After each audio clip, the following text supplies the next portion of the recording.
എന്തായാലും എന്റെ മോള് സമാധാനമായിട്ട് പോകും.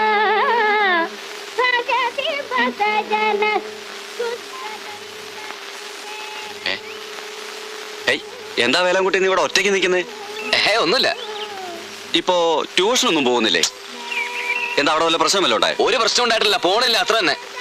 അല്ല, ഈയിടെയായിട്ട് നീ വളരെ മോശമായിട്ടുണ്ടല്ലോ. വിളവൊന്നും വലിയ സുഖമില്ല ചേട്ടാ. അതാ. വിളവിന്റെ കാര്യം ഒന്നും പറയണ്ട. അതെ, ഒന്നും പറയണ്ട. ചേട്ടൻ ചെല്ല്, മനുഷ്യൻ ചിരിക്കില്ലേ? എനിക്ക് ധൃതിയില്ലടാ. പക്ഷെ എനിക്ക് ധൃതിയുണ്ട്. ചേട്ടൻ പോ, 9:30 ബസ് പോവും.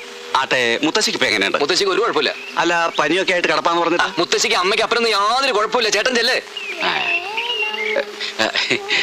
സത്യം പറഞ്ഞ നീ എന്തിനാ ഇവിടെ നിൽക്കണേ? ഞാനിവിടെ നിൽക്കണതാ, ഒരു പെണ്ണ് വരാന്ന് പറഞ്ഞിട്ടുണ്ട്.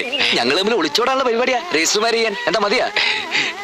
ഏതാ പെണ്ണ്? നിന്റെ കെട്ടിയോള് നാരായണി. വിട്ടോ വിട്ടോ, അവര് പുറപ്പെട്ടു കഴിഞ്ഞ്. വിട്ടോ. വണ്ടി സ്റ്റാർട്ട് ആവണില്ലടോ. ഇതുകൊണ്ട്